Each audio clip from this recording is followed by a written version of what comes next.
सांगितलं तुम्हाला काय कशामुळे आली काय आली.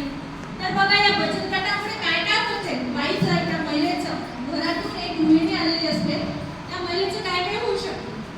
तर बघा या बचत गटाची शान, या बचत गटाची शान बाई तुझा आदर, या बचत गटाची शान बाई तुझा आदर, या बचत गटामुळे मान बाई तुझा सन्मान,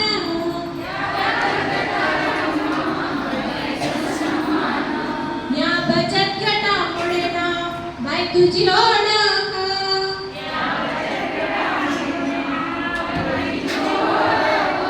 या बचत गटामुळे काम बाई तुझा उद्धार,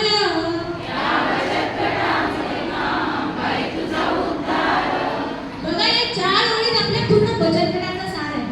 कारण मी अशी सहज बसलेली होती तेव्हा मला खरंच वाटलं की माझ्याकडे डायरी होती आणि पेन होता. मी काहीतरी मॅडमनी सांगितलं होतं की प्रशिक्षणाची आपल्याला तयारी करायची आहे, पण मॅडम कधी कोणतं काम सांगतील काही सांगता